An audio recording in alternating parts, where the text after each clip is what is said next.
महाराष्ट्राची वारी हे जागतिक वैभव आहे आणि गेल्या महिन्याभरापासून वारकऱ्यांच्या सरकारसोबत बैठका सुरू होत्या। वारकऱ्यांनी अतिशय स्तुत्य आणि व्यवहार्य प्रस्ताव दिला होता की मर्यादित संख्येत निर्बंधासह पायीवारीची परंपरा आमची जोपासली जावी।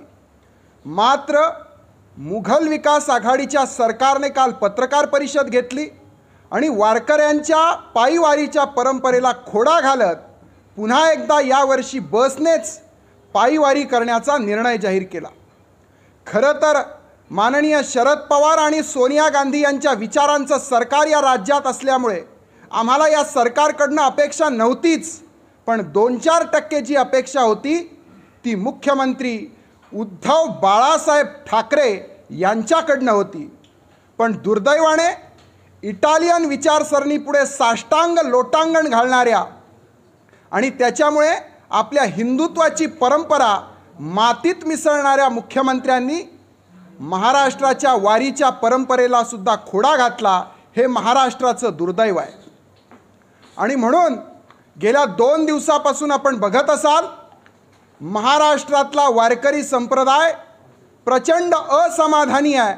वारकऱ्यांना हा निर्णय मान्य नाही आहे आणि याचं एकमेव कारण शासनाने वारकऱ्यांचा अपमान केलेला आहे। एवढे सहिष्णू आणि संयमी वारकरी असताना, मर्यादित संख्येचा आणि सगळे नियम पाळण्याचा प्रस्ताव असताना मुख्यमंत्र्यांनी आणि उपमुख्यमंत्र्यांनी तो प्रस्ताव मान्य केला नाही।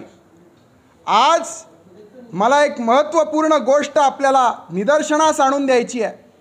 वारकऱ्यांना हा निर्णय मान्य नाही, त्याचं कारण कालच मुक्ताईनगर संस्थानचे मेहुण इथे जे मुक्ताबाईंचं जुनं संस्थान आहे, या जुन्या संस्थानच्या वारकऱ्यांनी काल पालखीचं प्रस्थान ठेवलेलं आहे। सरकारचा निर्णय आम्हाला मान्य नाही असं सांगत सुधाकर महाराज मेहुणकर यांनी 11 वारकऱ्यांसह मुक्ताबाईंच्या पादुकांचं पंढरपूरकडे प्रस्थान ठेवलेलं आहे। हा व्हिडिओ आणि फोटो मी थोड्या वेळात आपल्याकडे पाठवतो। महाराष्ट्रातल्या वारकरी संप्रदायाची आहे। या शासनाने वारकऱ्यांचा अपमान केला आहे आणि म्हणून आता या सरकारने घेतलेला निर्णय संप्रदायाला मान्य नाही आणि पर्यायाने तो आम्हालाही मान्य नाही। या सरकारने आपल्या निर्णयाचा तातडीने फेरविचार करावा आणि निर्णय बदलावा अशी आमची ठाम मागणी आहे।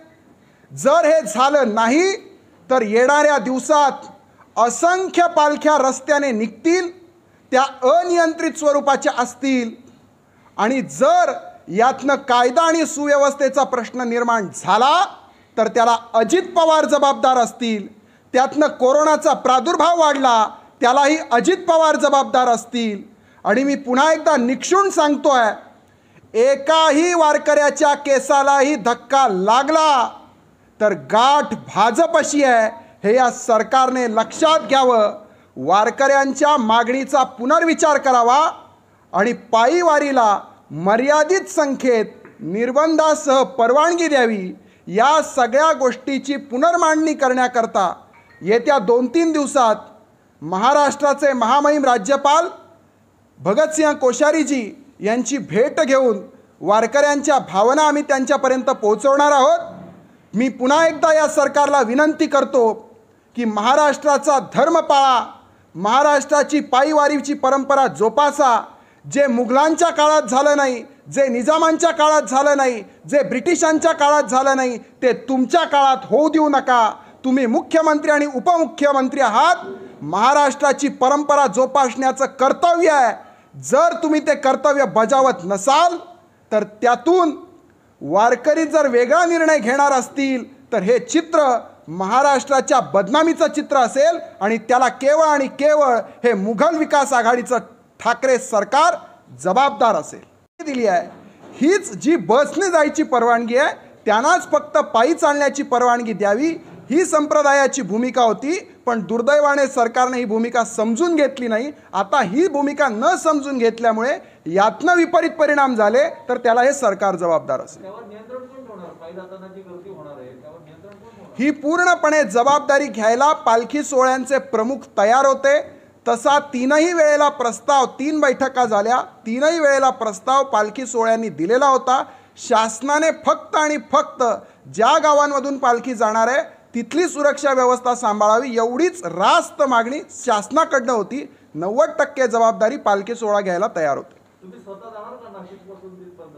नक्की जाणार, का जाणार नाही?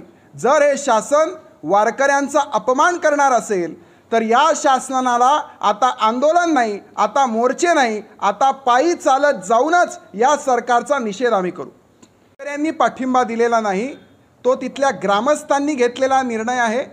ग्रामस्थांच्या प्रतिक्रिया वेगळ्या असतात, पण वारकऱ्यांनी जो दिलेला प्रस्ताव आहे की आम्ही पायीवारी करत असताना कोणत्याही गावात प्रवेश करणार नाहीत, फक्त त्या प्रस्तावाचा विचार केला आणि शासनाने पूर्णपणे जर सरकारला पालखी सोहळ्यांना सुरक्षा पुरवली तर गावाचा आणि पालख्यांचा दूरदूरपर्यंत संबंध येणार नाही.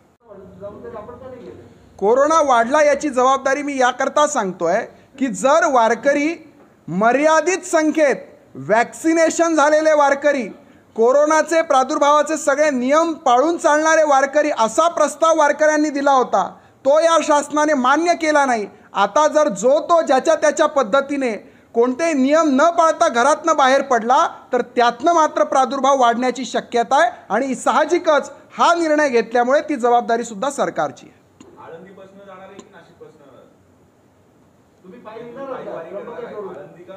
आळंदी पंढरपूर, देहू पंढरपूर अशा ज्ञानोबाराय तुकोबाराय या 2 महाराष्ट्रातल्या पाया आणि कळस असलेल्या संतांच्या पालख्यांचं प्रस्थान होईल.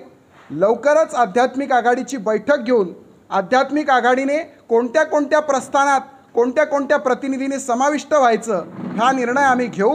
मात्र एवढं निश्चित की प्रमुख मानाच्या संतांच्या पालख्यांमध्ये पायी जर सोहळा निघणार असेल, वारकरी प्रतिनिधी निघणार असतील, त्यांच्यासोबत आम्ही नक्की निघू.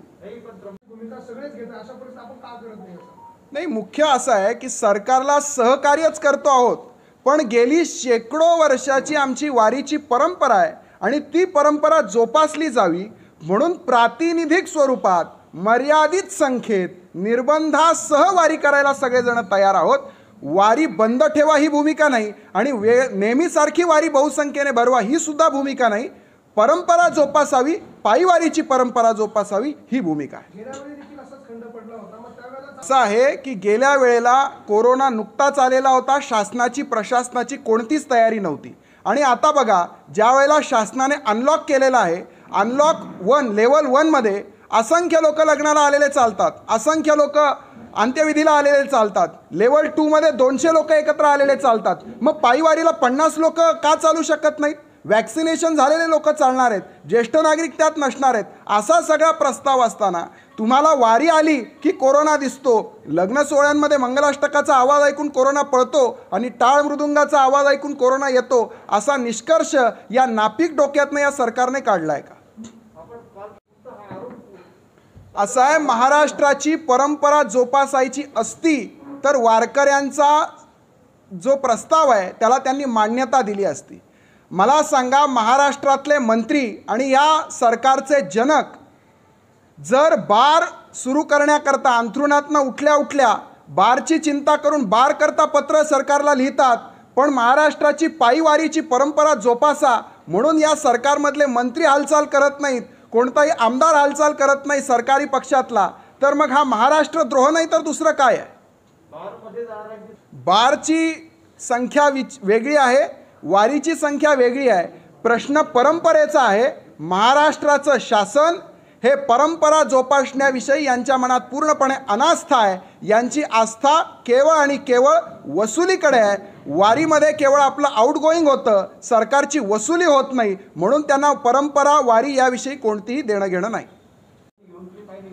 हे बघा, पालखी देवस्थानांच्या ताब्यात असते, पालखी आम्हाला नेता येत नाही. देवस्थान सरकारी नियंत्रणात आहे. निवृत्तीनाथ संस्थान यावर आता प्रशासक मंडळ आहे, तिथली पालखी आम्हाला नेता येणार नाही. म्हणून आम्ही लवकरच बैठक घेऊन निर्णय घेऊ की कोणत्या प्रस्थानाच्या दिवशी आध्यात्मिक आघाडीच्या कार्यकर्त्यांनी सेवकांनी कोणत्या प्रस्थानात सहभागी व्हायचं. बसने कोणाला न्यायचं हा अधिकार देवस्थानांचा आहे. देवस्थान संस्थान हा निर्णय घेईल का त्या बसमध्ये कोणाला घ्यायचं. जायची तयारी आहे, त्या बसमध्ये बसू द्यायचं की नाही हा निर्णय संस्थान घेईल ना. नाही, आता यात कोणीही संस्थानाच्या विश्वस्त मंडळावर नाही. निवृत्तीनाथ संस्थांचं विश्वस्त मंडळ सध्या बरखास्त आहे. तिथे प्रशासक समिती नेमलेली आहे, ती सरकारच्या ताब्यात. नाही, आम्ही तेच सांगतोय. वारकरी संप्रदायाची भूमिका आम्ही मांडतोय. आपल्या सगळ्यांच्या वृत्तवाहिन्या जर आपण पाहिल्या असतील तर नाही, विश्वस्त वारकरी नाहीत असं आमचं म्हणणं नाही. पण सर्वसामान्य वारकऱ्यांना हा शासनाचा निर्णय मान्य नाही, तीच भूमिका आम्ही या ठिकाणी मांडतो.